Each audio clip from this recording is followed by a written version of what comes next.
Il y a 15 ans, quasiment jour pour jour, sortait le tout premier film Transformers de Michael Bay au cinéma. Je ne suis pas venu dans la franchise grâce à ce film et son univers, mais c'est grâce à celui-ci que je suis resté. Lui et la G1. Et qui de mieux à présenter pour cette occasion que le premier Transformers à apparaître à l'écran dans le film qui a apporté une médiatisation sans précédent à la licence. Hey, c'est Slader, aujourd'hui on se retrouve pour la review du Studio Series 08 Blackout. Si je le présente maintenant, outre l'hommage, c'est aussi parce que je l'ai eu il y a quelques mois à peine. Il est sorti il y a plus de 4 ans, mais quelques Kings joués en France l'ont eu à nouveau pour moins de 50 €, ce qui est malheureusement à seulement 30 centimes de plus que leur Voyager hors de prix. Dans le film de 2007, Blackout est un hélicoptère. Je le mentionne pour deux raisons. La première, c'est que dans la G1, c'est un Micromaster qui forme l'avant d'un avion. Et la deuxième, c'est que j'ai pas grand chose de plus à dire sur son personnage si je m'en tiens au film. Niveau caractérisation, à part le fait que ça soit le plus grand des soldats de Megatron, ce que le cadrage du film ne permet pas vraiment de juger, ou qu'il peut prendre à lui seul une base de l'armée américaine pour griller la couverture millénaire des Transformers sur Terre, on n'a pas grand chose. Enfin, il éjecte aussi Scorponok de son dos, mais ça s'arrête là. C'est un problème sur lequel je ne vais pas m'étendre, mais qui semble avoir fait penser à toute une génération que les Transformers ne sont pas censés avoir de personnalité ou qu'elles doivent venir des 3 phrases inscrites sur les boîtes des jouets. Assez parlé du film, passons à la figurine. Voici une boîte comme on n'en fait plus, ce qui me laisse indifférent. Blackout est un des 2 premiers leader class de Studio Series avec un Grimlock qui se retrouve bien seul. Le volume est assez conséquent et je parle d'expérience en disant que c'est assez peu agréable de la traîner pendant 3/4 d'heure à pied en plein soleil. Mais à part ça, c'est une boîte classique. Blackout se transforme en un bel hélicoptère. Les connaisseurs vous diront qu'il s'agit bien évidemment du MH53. De mon côté, je vous dirais qu'il ressemble pas mal à ce qu'on voit dans le film et qu'il est très beau. Il a beau être entièrement gris, il a quand même un peu de peinture, notamment sur le réservoir que certains ont mis des années à découvrir. Pour le reste, non seulement sa taille le rend impressionnant, mais il est couvert de rivets, de moulures de plaques et autres trucs que je ne comprends pas toujours, mais qui donnent bien. Dans l'ensemble, c'est un magnifique mode alternatif, absolument énorme et qui est facilement le plus grand hélicoptère de ma collection. Rien que pour ça, je ne regrette pas d'avoir attendu si longtemps pour me le prendre. Blackout est posé sur 3 trains d'atterrissage qui ne se rangent nulle part. Si on range un côté à l'arrière, l'autre ne passe pas. L'hélice tourne mais pas librement. Par contre, l'hélice arrière tourne très facilement, ce qui est surtout utile en robot. On a le nom de Blackout inscrit juste en dessous, ce qui est presque dommage. Et plus loin sur la queue, on a quelques écritures supplémentaires. Je vais maintenant présenter le plus gros défaut de l'hélicoptère, le trou à l'arrière qui montre une ouverture énorme en dessous. Oui, Blackout est une coquille qui entoure quelques pièces du robot, comme la plupart des autres véhicules des jouets des films, mais c'est bien sûr inexcusable sur un hélicoptère. Et une fois le sarcasme mis à part, je peux présenter l'utilisation de cet espace pour ranger le seul accessoire du personnage. Et oui, on a un petit Scorponok qui vient avec Blackout. Il est juste replié sur lui-même et est très simple mais plutôt mignon. Il ne se transforme pas en mode robot comme sa version movie, mais c'est pour le mieux. J'adore le Deluxe, mais celui-ci n'a pas besoin de mode superflu.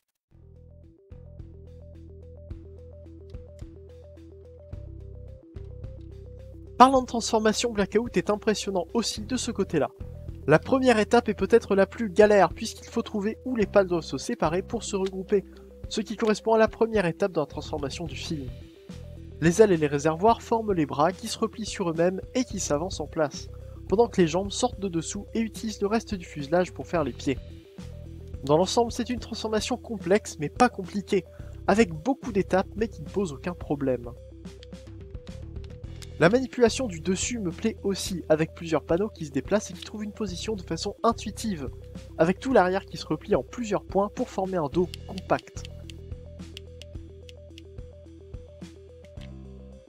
Que ça soit dans un sens ou dans l'autre, Blackout représente une façon de transformer que j'adore. Des pièces très nombreuses mais au placement précis, et à part pour l'hélice un peu gênante par moment, on a en général de la place pour tout faire.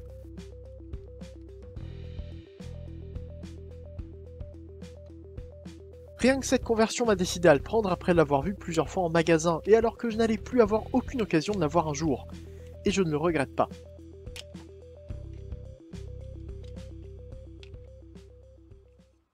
Et cette absence de regret tient autant du bel hélicoptère que de ce magnifique robot. Blackout est couvert de détails, tout comme de panneaux. Il a une allure lourde, il semble couler sous les pièces de son mode alternatif, mais il donne l'impression d'une force inarrêtable et d'un robot gigantesque. On reconnaît bien Blackout, mais il me donne plus l'impression d'être son modèle d'animation que beaucoup d'autres figurines du même film, et c'est justement grâce à ces panneaux. Il a du relief, une quantité énorme de pièces séparées qui sont toujours mieux que des détails qui le font croire. Sa tête perdue au milieu du torse me rappelle le logo Decepticon. Avec les pics autour et les petits yeux rouges qui ressortent étonnamment bien, il semble méchant, sans être aussi bête que sa silhouette le laisse penser. C'est triste à dire, mais Blackout Studio Series me semble avoir plus de personnalité que son utilisation dans le film. Le torse garde le cockpit du mode alternatif, mais avec la séparation typique des designs du premier film. J'aime comment c'est réalisé ici, sans que les vitres ne se séparent, mais juste en enlevant la partie du milieu. Là encore, c'est très malin. Et au-dessus de la tête, on a l'énorme moteur de l'hélicoptère.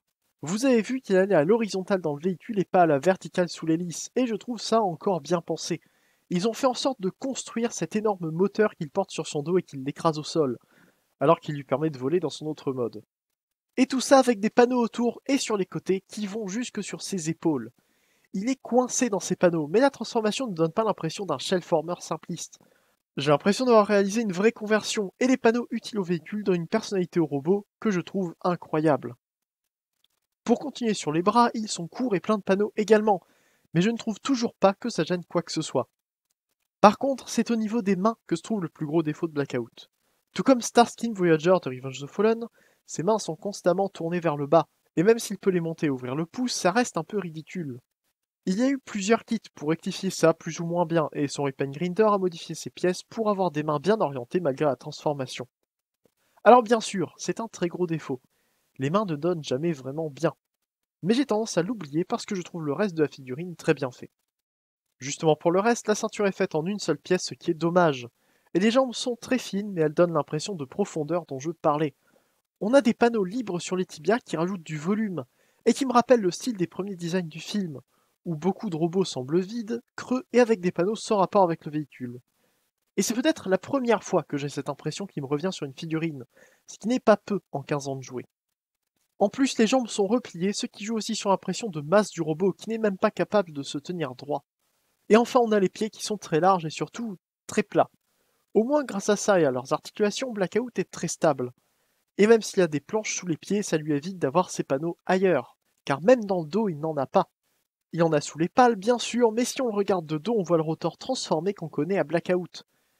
Et je me répète, mais après une transformation si complète, je trouve ça génial de ne pas avoir de panneaux qui semblent ne pas appartenir au robot. Pour que le dos soit si propre alors que seul l'avant du mode alternatif semble utilisé sur Blackout, c'est que les designers se sont vraiment surpassés. Tant qu'on est sur le dos, je note que Scorponox se range ici. C'est pas mal de lui donner une place, surtout qu'il sort de là dans le film. Niveau articulation, même si les Studio Series ont mis plusieurs vagues à arriver à suivre les standards des autres Generations, Blackout reste dans le haut du panier. Sa tête tourne, mais l'un des côtés présente un cran assez peu pratique, surtout pour montrer à la caméra avec tout le keyboard qui l'entoure. Ses bras sont un peu limités à cause du design, mais ils ont mis le plus d'articulation qu'ils pouvaient avec la place qu'ils avaient. Au moins, les épaules s'inclinent vers l'avant. Il n'y a pas de mouvement au bassin à cause de la transformation, et les hanches sont sur des ratchets solides, mais avec pas mal de jeu à chaque cran. Et les pieds sont très bien articulés grâce à la transformation qui leur permet d'aller vers le haut et le bas, en plus d'une inclinaison qui est très appréciée. Et même si son volume le rend un peu coincé dans ses propres pièces, Blackout peut prendre pas mal de pauses, surtout dans une destruction de base militaire. Les détracteurs des petits leader class seront ravis d'apprendre que Blackout est plus grand qu'un Voyager standard. Encore heureux puisqu'il devait être grand pour respecter l'échelle approximative des Studio Series Beavers entre eux. Et bien sûr, non seulement sa hauteur joue, mais sa silhouette le fait paraître énorme à côté de Megatron ou Optimus. Et je pense que c'est tout ce que j'ai à dire sur Blackout. Il est magnifique et très bien fait. Je comprends pourquoi ils ont décidé de reprendre son ingénierie pour faire le Masterpiece qui a été officiellement révélé le jour où j'ai acheté mon Studio Series. Et à vrai dire, j'ai cru que le Masterpiece était un nouveau Studio Series lorsque je l'ai vu, tellement il y ressemblait. Quoi qu'il en soit, je ne peux que recommander Blackout Studio Series. Grinder règle le problème des mains, mais j'aime moins ses couleurs. Par contre, Blackout est difficile à trouver, donc le choix est vite fait si vous voulez le mold. Entre un hélicoptère très fidèle et immense, une transformation complexe mais intuitive, et un robot massif et représentatif du film, Blackout est une réussite, et arrive à me rapprocher d'un film dont je m'éloigne de plus en plus pour de nombreuses raisons. Cela fait 15 ans que le film est sorti, et pour beaucoup, moi y compris, c'est un film qui a fait notre enfance, et qui nous a amené vers une licence bien plus vaste qui nous retient d'année en année. Voir une telle figurine être faite avec une telle qualité, ça rappelle qu'on est nombreux à apprécier le film. Même si je m'en suis beaucoup éloigné, ça reste une période importante de ma vie en tant que collectionneur et fan de Transformers. Ce sera donc tout pour moi pour cette review. Merci de m'avoir regardé, n'hésitez pas à me dire ce que vous en avez pensé en commentaire. Abonnez-vous pour ne pas louper mes prochaines reviews et faites un tour sur mon Utip si vous voulez me soutenir. Je suis également sur Large sur Discord si vous voulez discuter avec moi ou tous les autres membres du fandom francophone. On se retrouve bientôt pour une prochaine vidéo. Stay there, fan for a jour et salut.